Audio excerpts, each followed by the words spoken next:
ఈ వీడియోలో తెలంగాణలో బోనాలు ఎందుకంత ఫేమస్, వాటి వెనుక ఉండే చరిత్ర ఏమిటి అయితే ఈ వీడియోలో పూర్తిగా తెలుసుకుందాం. అంతకంటే ముందు వెంటనే మా ఛానల్ని సబ్స్క్రైబ్ చేసి పెట్టుకోండి. తెలంగాణలో బోనాల పండుగ అంటే అందరికీ గుర్తుకు వచ్చేది పోతరాజులు, బోనం, పోలేరమ్మ, ఎల్లమ్మ, పోచమ్మ, కట్టమైసమ్మ, పలారం బండి. అయితే మన తెలంగాణలో మొదటి బోనం గోల్కొండలో ఎక్కిస్తారు. అయితే మొదటి బోనం గోల్కొండలో ఎక్కించిన తర్వాత తెలంగాణలో ఉన్న మిగతా ప్రాంతంలో బోనాల పండుగ జరుపుకుంటారు. తొలి బోనాన్ని ప్రతి సంవత్సరం ఆషాఢ మాసంలో మొదటి గురువారం లేదా ఆదివారం నాడు అమ్మవారికి ఎక్కిస్తారు. ఇలా అమ్మవారికి బోనాలు ఎక్కించి ప్రజలందరూ తమ మొక్కులను చెల్లించుకుంటారు. 1869లో హైదరాబాద్ సికింద్రాబాద్ జంట నగరంలో ప్లేగు వ్యాధి వ్యాపించడంతో అయితే అక్కడున్న గ్రామ ప్రజలు దైవ ఆగ్రహానికి గురి అయ్యారు అని తలిచి భయభక్తితో అమ్మవారిని శాంతింప చేయడానికి ఈ పండుగను ప్రారంభించారు.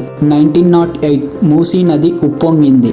ఆ నీరు హైదరాబాద్ లోకి రావడంతో హైదరాబాద్ నగరం మొత్తం నిండిపోయింది. దీనితో వేలాది మంది ప్రాణాలు కోల్పోయారు. అప్పటి రోజుల్లో దర్వాజా అమ్మవారి ఆలయంలో పూజలు చేసి చార్మినార్ దగ్గరకు చేరిన మూసీ నీళ్ళల్లో పసుపు కుంకుమ వేసి ఇంకా గాజులు పట్టు వస్త్రాలు సమర్పించి బోనాలు ఉత్సవానికి శ్రీకారం చుట్టారు. అప్పటి నుండి లాలు దర్వాజాలోని సింహవాహిని ఆలయంలో ఆషాఢ మాసంలోని చివరి ఆదివారం బోనాలు జరపడం అనే ఆచారం మొదలయ్యింది. అలా మొదలైన బోనాల ఆచారం ఇప్పుడు తెలంగాణ అంతటా ఎంతో అంగరంగ వైభవంగా జరుపుకోవడం మొదలు పెట్టారు. గ్రామ దేవతలు వచ్చేసి ఎల్లమ్మ, మైసమ్మ, పోచమ్మ, పెద్దమ్మ, పోలేరమ్మ, ఆంకాలమ్మ, మర్రమ్మ, మహంకాలమ్మ ఇలా పేర్లతో పిలుస్తారు. బోనాలు అంటే భోజనాలు అని అర్థం. బోనాలు తెలంగాణ సంస్కృతికి ప్రాణం.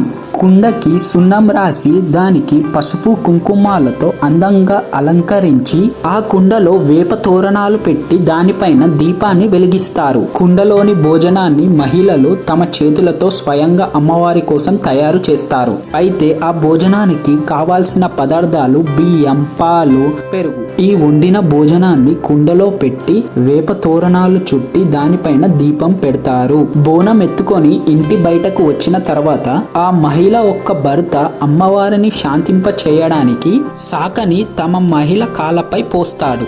డప్పుల శబ్దాలతో ఊరేగించి అమ్మవారి దేవాలయంకి వెళుతారు. అక్కడ ఆ బోనాన్ని అమ్మవారికి సమర్పిస్తారు. ఇంకా అమ్మవారికి గాజులు, పసుపు, కుంకుమ కూడా సమర్పిస్తారు.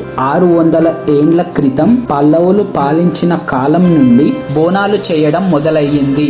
శ్రీకృష్ణ దేవరాయలు కూడా ఈ బోనాన్ని చేశారు. అలాగే కాకతీయ రాజులు కూడా గోల్కొండ కట్టినప్పటి నుండి బోనాల పండుగ జరిపించేవారు. ఈ కోటాని జయించిన కులి ఈ సాంప్రదాయాన్ని పాటించారు. హైదరాబాద్ లో మాత్రం బలంగా ఈ సాంప్రదాయాన్ని చేయడం మొదలు పెట్టారు.